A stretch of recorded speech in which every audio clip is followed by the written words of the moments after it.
আসসালামু আলাইকুম। আমি নাইম, দক্ষিণ কোরিয়া থেকে। ঈদ মোবারক। তবে ঈদের দিনে একটু দুশ্চিন্তার বিষয় আমরা দেখছি যে কি ঘটছে আসলে সেন্ট মার্টিনে।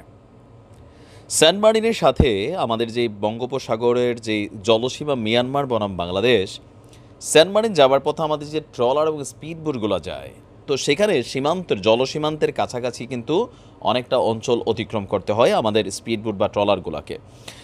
গত কয়েকদিন যাবৎ সেখান থেকে আরাকান আর্মির একটা যুদ্ধজাহাজ আমরা দেখেছি যে সীমান্তে অবস্থান করছে জলসীমায়। ইভেন সেইখানে থাকা একটা দ্বীপ থেকে মাঝে মাঝে গুলি ছোড়া হচ্ছে বাংলাদেশের স্পিডবোট, ট্রলার বা আরও বিভিন্ন জিনিসকে লক্ষ্য করে। আর অ্যাজ এ রেজাল্ট গত ৮-১০ দিন সেন্ট মার্টিনের মানুষের মধ্যে আতঙ্ক বিরাজ করছে।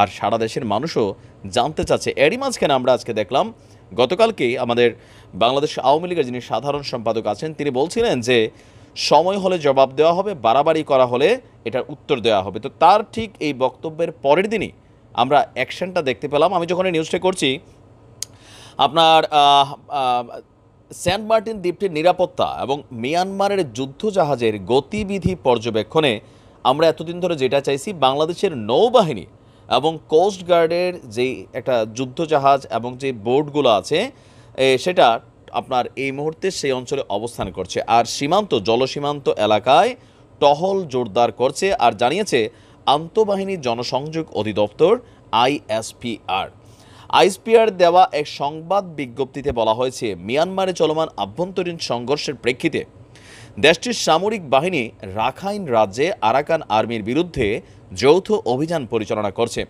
মিয়ানমারের সামরিক বাহিনী এবং আরাকান আর্মির এই সংঘর্ষের কারণে নাফ নদী এবং নদী সংলগ্ন মোহনা এলাকায় বাংলাদেশি বোটের উপর অনাকাঙ্ক্ষিত গুলিবর্ষণের ঘটনা ঘটেছে। এই ঘটনায় বাংলাদেশের পররাষ্ট্র মন্ত্রণালয় গভীর উদ্বেগের বিষয়ে উল্লেখ করে গত ১২ জুন প্রতিবাদ জানায়। পরে মিয়ানমার নৌবাহিনী সেন্ট মার্টিন দ্বীপের অদূরে মিয়ানমারের সমুদ্র সীমায় এবং নাফ নদীর মিয়ানমার সীমানায় অবস্থান নেয়।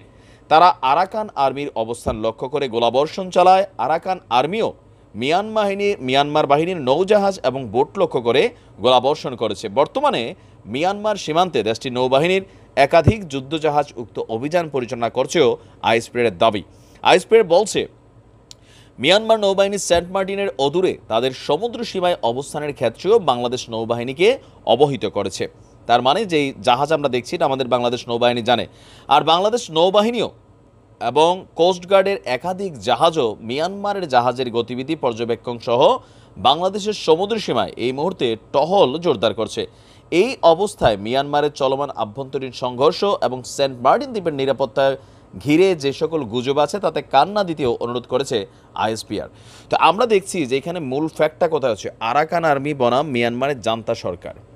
এখন আমরা যতদূর এই নিউজটা করছি, গতকালকে আমি শুনেছি যে এখানে আরাকান আর্মি বেসিক্যালি আপনার মংডু, এখানের যে সম্ভবত স্টেটের যেই মূল শহরটা আছে সেই মংডুকে দখলের জন্য সর্বোচ্চ চেষ্টা করছে আরাকান আর্মি, এবং কি খুব শীঘ্রই হয়তো মংডু আরাকান আর্মির দখলে চলে যাবে। তবে মংডু যদি আরাকান আর্মির দখলে যায়, বাংলাদেশের জন্য একটা বিশাল ঝামেলা তৈরি হবে আমাদের এই রোহিঙ্গা ইস্যুতে।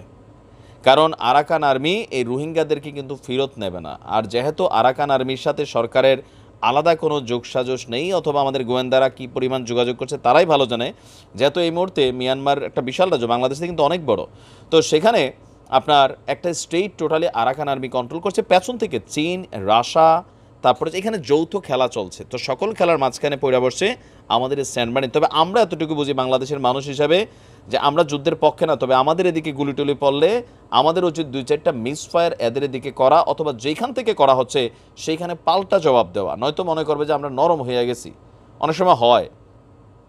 তো এই মুহূর্তে আমাদের যুদ্ধজাহাজ আছে, সরকারের পক্ষ থেকে বলা হয়েছে যে সেন্ট মার্টিনে বসবাসকারী যারা আছেন সেখানে দুশ্চিন্তার কিছু নেই, নৌবাহিনী মাঠে নামছে, জলসীমায় নামছে।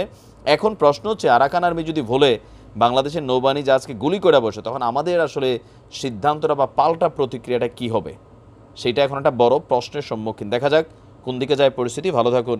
আসসালামু আলাইকুম।